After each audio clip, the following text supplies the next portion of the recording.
Bab 3. Penguasa hutan larangan. Baik Ni, aku pasti siap, cucumu yang tampan ini tidak akan mengecewakan Nini. Galuh tersenyum menunjukkan wajah polosnya. Hai hai hai hai, perempuan tua itu terkekeh, kemudian melesat ia terbang menuju goa. Asteris asteris asteris. Pagi sekali Galuh bersama nininya sudah berada di bagian lain hutan. Sekarang latihan pertama mucah bagus, tebanglah pohon ini. Nini Kedasi menunjukkan sebuah pohon yang memiliki ukuran sangat besar, ambil kapak ini, cah bagus. Baik Ni, jawab Galuh seraya mengambil kapak besar di depannya. Berusahalah tumbangkan pohon ini, kamu harus bisa. Kamu tak diperbolehkan pulang sebelum berhasil menebang pohon damar ini, paham cah bagus? Kedasi kembali mengingatkan. Iya Ni, saya siap. Jawab bocah itu mantap. Bagus, bagus. Begitulah harusnya cucu Nini, dengan lembut Nini Kedasi menepuk pundak Galuh Wardana. Selanjutnya perempuan tua itu terkekeh dan melesat terbang sampai hilang di rimbunan pohon besar. Tidak menunggu waktu lama, Galuh Wardana segera mulai menebang pohon, kapak besar di tangannya dia ayunkan sekuat tenaga. Buk, buk, buk, keras suara kapak menghantam batang pohon, terdengar hingga sejauh ratusan depa. Entah sudah berapa ratus kali kapak besar Galuh ayunkan, namun tetap saja pohon itu kokoh tak bergeming, seakan mata kapak tak berguna pada pohon tersebut, pohon itu tidak dapat digores sedikit pun walau hanya pada kulitnya. Nafas Galuh terputus-putus, telah lama tangannya mengayunkan kapak, sial. Kenapa pohon ini keras sekali? Galuh terus mengutuk pohon damar itu, seakan tidak percaya memang pohon tersebut sangat keras sekali. Baiklah, kita lihat siapa yang akan menyerah di antara kita, kau pohon. Atau aku. Asal kau tahu saja, seberapa lama pun, kau tetap akan aku rubuhkan. Galuh berkata dingin, seakan pohon itu adalah makhluk yang dapat berbicara. Hiya, buk buk buk. Kapak besar terus Galuh ayunkan tanpa henti, tidak terasa siang pun berganti malam, sudah banyak ruam lebam di telapak tangannya, bahkan di beberapa bagian pangkal jarinya sudah banyak yang meletup. Luka letupan mengeluarkan cairan bening serta sedikit darah merah, rasanya sangat perih sekali, namun, tetap Galuh terus mengayunkan kapaknya, hingga sebuah ayunan terakhir membuat dia tertohok membelalakkan matanya. Buk, kres, suara hantaman kapaknya berbeda bunyi. Hahaha, akhirnya aku berhasil juga. Betapa girang bocah itu, dia melompat-lompat sangat senang. Dipandangnya lekat-lekat pohon damar itu dari dekat, terlihat sebuah goresan kecil tipis, setipis daun ilalang pada permukaan kulitnya. Hahaha. Setelah seharian penuh, akhirnya kulit pohon sialan ini dapat aku gores juga. Hah, hah, hah, nafas Galuh masih terputus-putus. Setelah berhasil menggores kulit pohon itu, senyumnya tidak pernah hilang, sebelum kemudian tubuhnya rebah di permukaan tanah. Dengan tangan masih memegang kapak, Galuh tertidur lelap di bawah pohon, lelah yang tidak terkira, di mana tangan kecilnya seharian penuh terus-menerus mengayunkan kapak. Bagaimana tidak, seorang anak kecil menebang pohon berukuran sangat besar, ukurannya 10 kali lipat dari pohon yang biasa dia pukuli saat sedang latihan. Di mana pohon tempat Galuh berlatih saja sudah seukuran 10 ekor sapi dewasa, sementara pohon ini besarnya 10 kali lipat dari pohon tersebut, dapat dibayangkan entah sebesar apa pohon damar itu. Tidak jauh dari tempat Galuh, perempuan tua terlihat menyunggingkan senyumnya. Hai hai hai hai, bocah ini. Dia tidak pernah menyerah, Nini bangga padamu Galuh. Asteris asteris asteris. 1 bulan telah berlalu, di mana Galuh masih berusaha menebang pohon damar yang sangat besar, batang pohon tersebut kini sudah terpotong sekitar sepertiga bagian. Siang dan malam Galuh terus mengayunkan kapaknya, sesekali berhenti istirahat hanya untuk sekedar mengisi perut kecilnya yang lapar, itu pun selama 2 hari sekali. Dari kejauhan, Nininya selalu mengawasi setiap perkembangan Galuh, tak pernah dia memuji dan merasa bangga terhadap cucu semata wayangnya tersebut, hingga sampai di bulan keempat. Hah, hah, sedikit lagi. Ayo, nafasnya tersenggal sebelum kembali mengayunkan kapak. Hiya, buk, buk, kres, krek, boom. Tanah seketika bergetar seakan terjadi gempa bumi dahsyat. Hewan dan burung terbang kalang kabut menjauh, gemuruh angin pun tercipta dari hempasan batang pohon raksasa yang jatuh menerjang bumi. Wilayah hutan semakin mencekam saat terdengar dentuman keras menggelegar, tidak berselang lama dari itu, suara tawa keras seorang anak kecil pecah menggema. Hahaha, hahaha, akhirnya kau tumbang juga pohon. Hahaha, aku berhasil. Nini aku berhasil nih, lihatlah pohon ini sudah tumbang. Bocah itu berteriak, sebelum akhirnya tumbang tidak sadarkan diri. Bruk, Galuh jatuh ke tanah, kali ini kesadarannya ikut hilang, setelah 9 hari terus-menerus mengayunkan kapak tanpa henti, bahkan tanpa mengisi perutnya. Banyangan hitam berkelebat menyambar cepat tubuh bocah kecil itu membawanya terbang ke angkasa. Hihihihi, suara kekahan wanita tua terdengar ke seluruh wilayah hutan, kau berhasil Cah Bagus. Gumamnya pelan. Galuh dibawa masuk ke dalam goa, setelah di dalam goa kedasi segera menyalurkan tenaga dalamnya melalui unggung anak itu, cahaya hijau kehitaman seketika masuk ke punggung Galuh Wardana.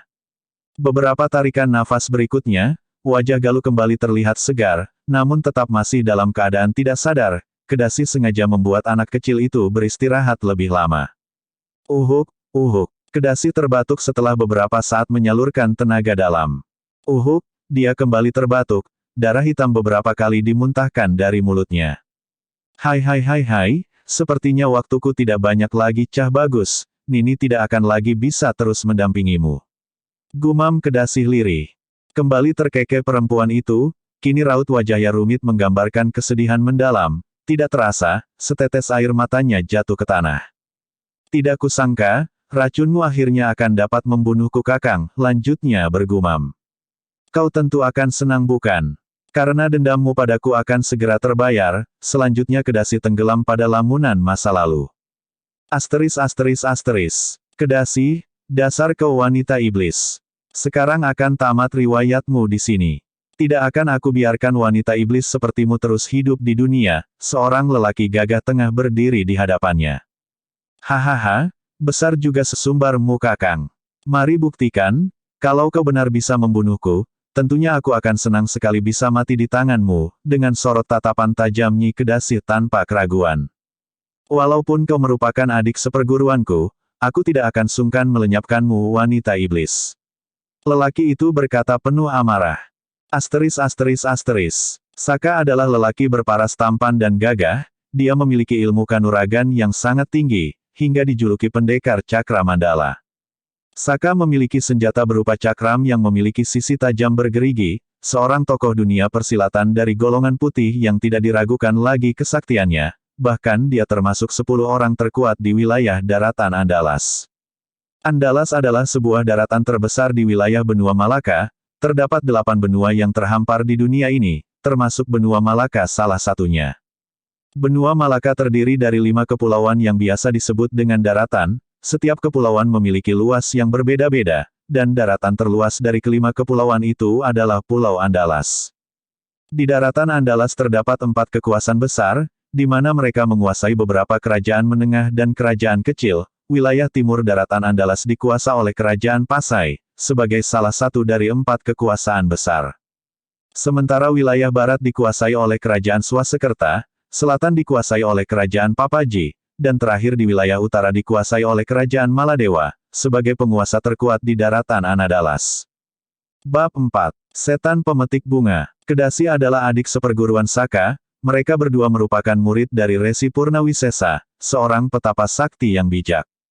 Saka dan Kedasi sama-sama berbakat dan berbudi luhur, mereka tumbuh menjadi pendekar sakti yang sulit mencari tandingannya di tanah Andalas. Saka dan Kedasi merupakan 2 pendekar aliran putih, mereka kerap membantu memberantas keangkaramurkaan yang selalu meresahkan di berbagai wilayah. Namun, sesuatu terjadi pada keduanya, membuat Kedasi harus berbelok haluan menjadi sosok manusia yang kejam dan jahat. Kejadian tersebut terjadi sekitar 95 tahun yang lalu, di saat Saka dan Kedasi masih sama-sama muda dan belajar pada Resi Purnawisesa. Kedasi diam-diam sudah menaruh hati pada Saka dari sejak pertama mereka bertemu, bertahun-tahun berlalu rasa itu tetap Kedasi pendam tanpa berani mengungkapkannya. Hingga, sampailah keduanya turun gunung, mengemban tugas dari sang guru, memerangi kejahatan di tanah Andalas. Kedasi dan Saka berhasil membasmi banyak perampok serta berbagai golongan hitam yang berbuat kejahatan di tanah Andalas. Keduanya menjadi pasangan pendekar yang sangat ditakuti oleh para pendekar golongan hitam. Suatu hari Kedasi dan Saka menyerang Padepokan Kelabang Merah, sebuah padepokan golongan hitam yang meresahkan mereka kerap menculik dan membunuh para gadis perawan untuk dijadikan tumbal kesaktian di jalan iblis kegelapan. Kedasi dan Saka berhasil membatantai padepokan kelabang merah tanpa hambatan yang berarti, padepokan itu kini rata dengan tanah, tidak ada satupun dari penghuni padepokan tersebut dapat lolos. Merasa tugasnya sudah selesai di padepokan itu, Kedasi dan Saka memutuskan untuk segera pergi.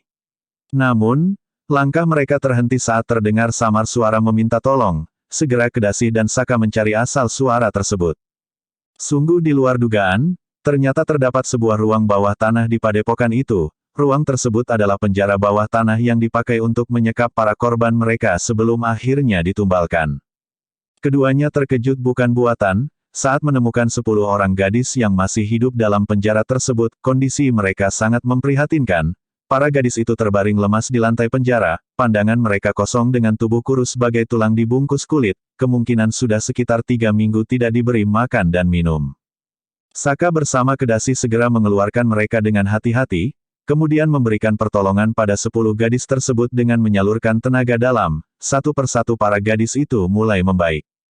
"Kakang, sebaiknya kita mengantarkan mereka ke kediaman masing-masing. Wilayah ini terlalu jauh dengan pemukiman, mereka akan tersesat atau dimangsa hewan buas jika tidak kita antar," Kedasi berkata lembut pada Saka. "Betul Nyai, kasihan mereka. Ayo kita pergi sekarang." Saka menatap pada Kedasi. Kedasi mengangguk dengan senyum lembut terukir indah di bibir tipisnya. Mereka pun pergi dari padepokan kelabang merah. Kedasi memiliki wajah tirus cantik dan mempesona, kulit putih mulus tanpa cacat, bertubuh tinggi berisi, menjadikannya daya tarik tersendiri bagi siapapun pria yang melihatnya. Saka sudah lama menaruh hati pada Kedasi. Namun, begitu pula Saka atau Kedasi, keduanya tidak berani mengungkap perasaan mereka. Asteris. 9 dari 10 gadis, telah Saka bersama Kedasi antar ke kediaman mereka. Ternyata gadis-gadis itu mempunyai latar belakang keluarga yang berbeda-beda, di antaranya ada yang merupakan anak kepala desa, demang, saudagar, bangsawan dan sebagian anak petani. Hanya tersisa 1 gadis lagi yang hendak Saka dan Kedasi antar, tetapi entah kenapa sampai sekarang gadis itu masih belum berbicara. "Nyisanak, sebetulnya berasal dari manakah engkau?" tanya Saka pada gadis tersebut.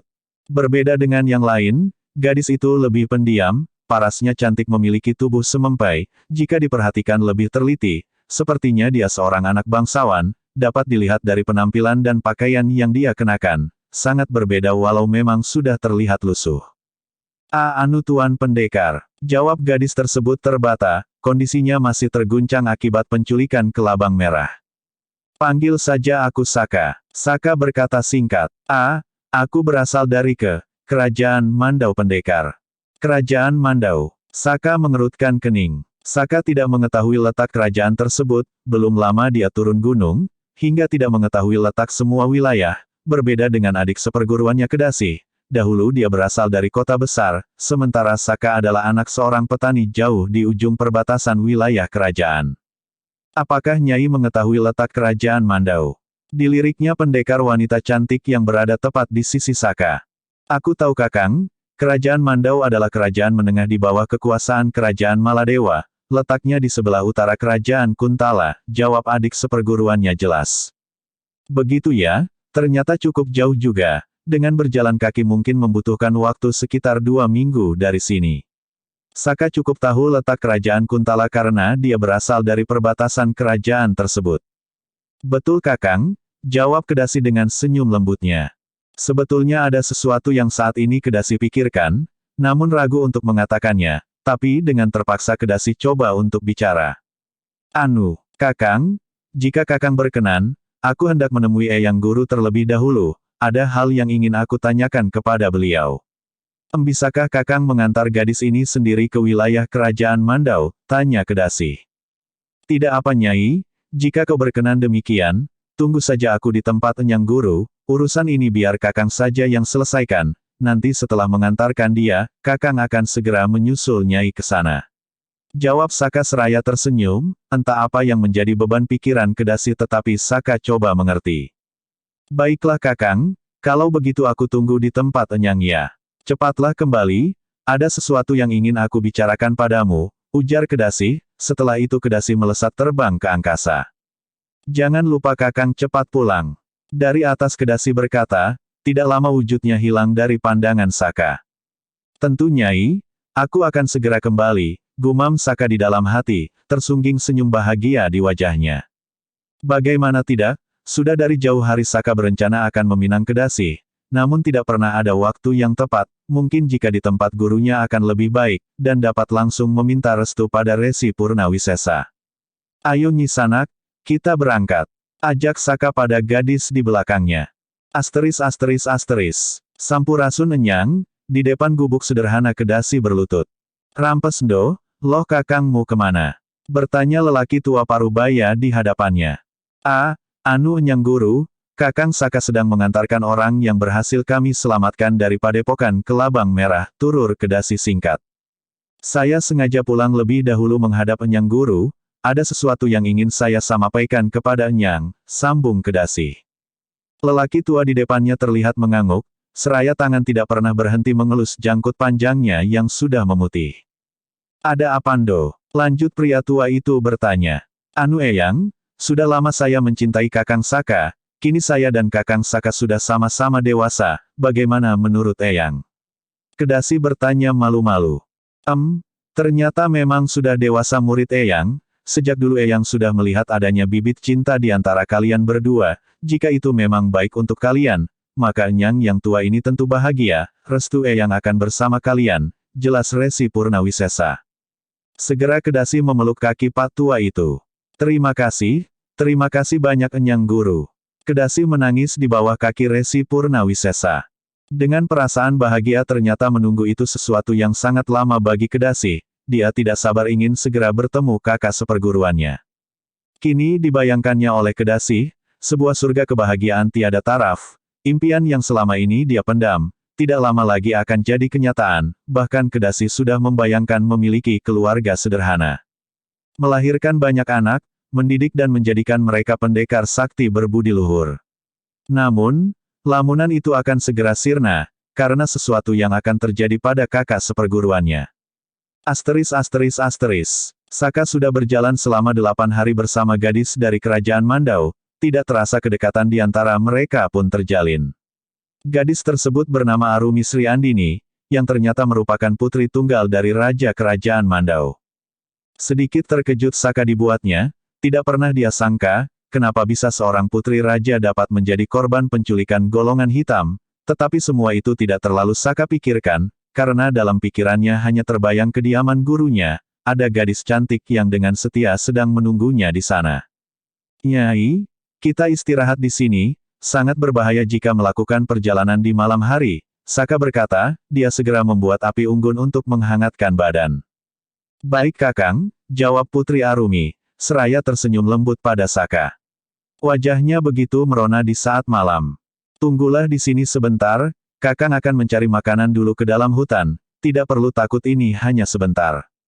Tunggulah di depan api unggun ini. Saka kembali berkata, setelah selesai membuat perapian. Selanjutnya Saka melesat terbang ke dalam hutan. Tidak jauh dari tempat itu, sebuah bayangan hitam berdiri tegap di atas dahan pohon, memperhatikan mereka berdua sejak lama, setelah melihat sang lelaki pergi jauh ke dalam hutan, bayangan itu pun langsung melesat menyambar tubuh gadis yang sedang duduk di depan api unggun. Hahaha, diam Cah Ayu, ayo kita bersenang-senang dulu sebentar. Hahaha, bayangan yang membawa gadis tersebut tertawa terbahak-bahak, seakan sudah lama dia mengintai mangsa dan pada akhirnya, buruan itu dapat. Tolong, Kakang Saka, tolong aku. Putri Arumi meronta-ronta, dia berteriak sekeras mungkin, namun seperti sebuah asap, suaranya lenyap dengan cepat ditelan kegelapan malam. Bersambung.